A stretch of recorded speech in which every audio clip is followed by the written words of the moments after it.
بلا شبہ یہ علامتیں کامیاب جرنیل میں ہی پائی جاتی ہیں۔ قبیلہ بنو مستلق قبیلہ بنو خزاعہ کی شاخ تھا۔ یہ قبیلہ تقریباً دوسری ہجری میں اسلام قبول کر چکا تھا۔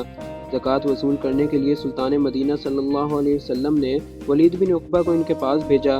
جب یہ وہاں پہنچے تو قبیلے کے سردار استقبال کے لیے بستی سے باہر آئے۔ ولید بن عقبہ انہیں اپنی طرف پیش قدمی کرتے دیکھ کر خوفزدہ رہ گئے۔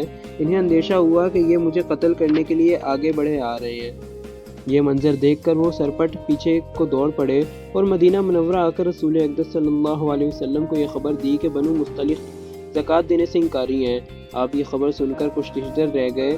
اس سے پہلے کہ آپ براہ راست ان سے نبرد آزما ہو، آپ نے مناسب سمجھا کہ حضرت خالد بن ولید رضی اللہ عنہ کو ان کی قیادت میں ایک وفد روانہ کر دیا جائے جو صحیح طور پر ان کا جائزہ لے سکے۔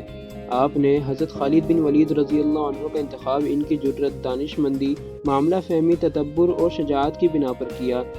آپ نے ارشاد فرمایا، خالد دیکھنا کہیں جلد بازی سے کام نہ لینا، کہیں جوش و شجاعت میں تحمل و برداری کا دامن نہ چھوڑنا۔ حضرت خالد بن ولید رضی اللہ عنہ اپنے ساتھیوں کے ہمراہ رات کے وقت بنو مستلق کی بستی کے پاس پہنچے۔ آپ نے صحیح صورتحال کا جائزہ لینے کے لیے صبح سویرے منہ اندھیرے بھیس بدل کر چند افراد کو بستی میں بھیجا۔ انہوں نے واپس آ کر بتایا کہ یہ قبیلہ واقعتاً مسلمان ہے۔ ہم نے بے شم خود دیکھا ہے کہ یہ لوگ مسلمان ہیں اور یہ نماز پڑھتے ہیں۔ بستی میں باقاعدہ اذان بھی دی گئی ہے۔ آپ نے یہ سن کر مسرت کا اظہار کیا اور اہالیان بستی کی جانب سے مطمئن ہو گئے۔ دن چڑھتے ہی بذات خود بستی میں تشریف لے گئے۔ سرداران بنو مستلق سے ملاقات کی، ولید بن عقبہ کو زکوٰۃ ادا نہ کرنے کی وجہ دریافت کی تو انہوں نے صحیح صورتحال سے آگاہ کیا۔ ہم تو خوش آمدید کہنے کے لیے بستی سے باہر آئے تھے، لیکن وہ ہمیں دیکھتے ہی ملے بغیر الٹے پاؤں بھاگ نکلے۔ ہم تو خود بہت پریشان ہوئے اور ہم نے اطلاع کے لیے ایک وفد بھی رسول اقدس صلی اللہ علیہ وسلم کی خدمت میں بھیجا ہوا ہے۔ حضرت خالد بن ولید رضی اللہ عنہ یہ ماجرا سن کر حیران ہوئے اور ان کی طرف سے مطمئن ہو کر واپس چل دیے۔ مدینہ منورہ پہنچ کر رسول اقدس صلی اللہ علیہ وسلم کو صحیح صورتحال سے آگاہ کیا اور عرض کی، یا رسول اللہ صلی اللہ علیہ وسلم، قبیلہ بنو مستلق بے گناہ ہے۔ اس نے زکوٰۃ دینے سے قطعاً انکار نہیں کیا، بلکہ وہاں جانے والے نمائندے نے خلاف واقعے آپ کو اطلاع دی ہے۔ اس موقع پر آسمان سے یہ حکم نازل ہوا، اے ایمان والوں، اگر تمہارے پاس کوئی فاسق خبر لے کر آئے تو اس کی تحقیق کر لیا کرو، کہیں ایسا نہ ہو کہ تم کسی قوم کو بے خبری میں نقصان پہنچا بیٹھو اور بعد میں تم اپنے کیے پر ندامت اٹھاؤ۔ بنو مستلق کے متعلق زکوٰۃ ادا نہ کرنے کی خبر رسول اقدس صلی اللہ علیہ وسلم کے لیے واقعی حیران کن تھی، اور جب آپ کو یہ بتایا گیا کہ وہ مسلمانوں سے مقابلے کے لیے تیاری کر رہے ہیں تو مزید تعجب ہوا۔ اس نازک موقع پر آپ کی نظر انتخاب حضرت خالد بن ولید رضی اللہ عنہ پر پڑی تاکہ وہ اپنی عقل و دانش، فہم و فراست اور جرأت و شجاعت کو فروغ کر لاتے ہوئے اس آزمائش کی گھڑی میں کامیابی سے ہمکنار ہو سکیں۔ اس محاذ پر روانہ کرنے سے پہلے آپ نے انہیں صبر و تحمل کی تلقین کی تاکہ کہیں مشتعل ہو کر انہیں بلا وجہ بنو خزیمہ کی طرح نقصان نہ پہنچا بیٹھیں۔ حضرت خالد بن ولید رضی اللہ عنہ اس محاذ سے سرخرو ہو کر واپس لوٹے۔ حضرت خالد بن ولید رضی اللہ عنہ کی ہیبت اور رعب و دبدبہ ایسا تھا کہ ان کا نام سنتے ہی دشمن کے رگوں پہ میں کپاہٹ طاری ہو جاتی تھی۔ ان کی وجہ سے مسلمانوں کو بہت تقویت ملی۔ ان کی قیادت میں لشکر اسلام نے جس طرف کا بھی رخ کیا، فتح و نصرت سے ان کی قدم بوسی کی۔ اسلام کا جھنڈا چار دم عالم میں لہرانے لگا۔ قیصر و کسریٰ کا جاہ و جلال دیکھتے ہی دیکھتے ختم ہونے لگا۔ بلا شبہ حضرت خالد بن ولید رضی اللہ عنہ بحیثیت جرنیل ایک اعلیٰ اور ارفع مقام پر فائز نظر آتے ہیں۔ تبوک مدینہ منورہ کے شمال میں تقریباً 686 کلومیٹر کے فاصلے پر واقع ایک وادی کا نام ہے۔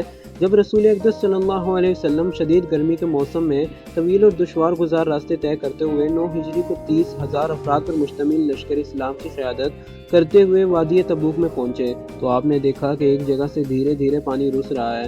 آپ نے تھوڑا سا پانی جمع کرنے کا حکم دیا۔ پانی آپ کی خدمت میں پیش کیا گیا۔ اس سے آپ نے اپنا چہرہ مبارک اور ہاتھ دھوئے اور پھر چلو بھر کر پانی اس جگہ انڈیل دیا جہاں سے پانی رس رہا تھا۔ آپ کے مبارک ہاتھوں سے پانی کا وہاں گرنا کہ گرجدار آواز سے پانی کا ایک چشمہ پھوٹ نکلا۔ مجاہدین تھکن سے چور اور پیاس سے بے حال ہو رہے تھے۔ ایسے موقع پر وافر مقدار میں پانی دستیاب ہو جانا بہت بڑی نعمت تھی۔ تمام لشکر نے جی بھر کر پانی پیا۔ مجاہدین کو توانائی حاصل ہوئی تو اللہ سبحانہ و تعالیٰ کا شکر ادا کیا۔ سرور عالم صلی اللہ علیہ وسلم نے حضرت معاذ رضی اللہ عنہ کو مخاطب کرتے ہوئے کہا، اے معاذ، تیری زندگی اگر لمبی ہوئی تو تم یہاں ہرے بھرے لہلاتے ہوئے سرسبز و شاداب باغیچے دیکھو گے۔ آپ کی پیشن گوئی حرف بحرف سچی ثابت ہوئی۔ اس معجزانہ چشمے کی برکت ایسی ہوئی کہ دنوں میں وہاں سبزہ لہلانے لگا۔ اب بھی وہاں آنکھوں کو خیرہ کرنے والا سبزہ اور دل کو سرور بخشنے والا سبز و شاداب باغات موجود ہیں، جس سے تبوک کے حسن و جمال میں بے حد اضافہ ہوا ہے، اور وہ چشمے بھی اس وقت سے مسلسل رواں دواں ہیں جو آج کل تبوک کے فوارے کے نام سے مشہور ہیں اور لوگوں کی زیارت اور دلچسپی کا مرکز بنا ہوا ہے۔ مقام تبوک پر آپ لشکر اسلام لے کر اس لیے پہنچے تھے کہ شام سے آنے والے تجارتی قافلے نے رسول اقدس صلی اللہ علیہ وسلم کو اطلاع دی تھی کہ شاہ روم مدینہ پر چڑھائی کرنے کے لیے مکمل تیاری کر رہا ہے۔ مسلمانوں کو صفحہ ہستی سے مٹانے کے لیے عرب کے متعدد قبائل اس کے ساتھ مل چکے ہیں، بلکہ وہ مدینہ کی جانب روانہ ہونے ہی والا ہے۔ اس کے لشکر کا راول دستہ تو شام کے سرحدی مقام بلقاب میں پیش قدمی کے لیے بالکل تیار ہے۔ یہ خبر سنتے ہی آپ نے صحابہ کرام رضوان اللہ اجمعین کو جہاد کی تیاری کا حکم دیا۔ کیونکہ مسافت طویل تھی، شدید گرمی کا موسم تھا، اس لیے زیادہ مقدار میں ذات سفر اور سواریوں کے اہتمام کا مشورہ دیا تاکہ جلدی پیش قدمی کرتے ہوئے دشمن کو اس کے علاقے میں ہی روک دیا جائے۔ لشکر اسلام 30,000 افراد پر مشتمل تھا، جس میں 10,000 گھڑ سوار تھے۔ عظیم جرنیل حضرت خالد بن ولید رضی اللہ عنہ کو ہراول دستے، حضرت طلحہ بن عبداللہ میمنہ دائیں ونگ اور حضرت عبد الرحمن رضی اللہ عنہ بن عوف کو میسرہ بائیں ونگ کا کمانڈر بنایا گیا۔ مقام تبوک پر لشکر اسلام نے مسلسل 20 روز پڑاؤ کیا، لیکن رومی فوج کو مقابلے میں آنے کی جرأت نہ ہوئی۔ شاہ روم ہرقل اپنے جاسوس کے ذریعے لشکر اسلام کی تعداد اور نظم و نسق معلوم کرنے کے خوف زدہ ہو گیا اور اس نے اپنی فوج کو واپس لے جانے میں ہی عافیت سمجھی۔ غزوہ تبوک میں بظاہر معرکہ آرائی تو نہ ہوئی، لیکن اس سے وہ دو بہت بڑے فائدے حاصل ہوئے۔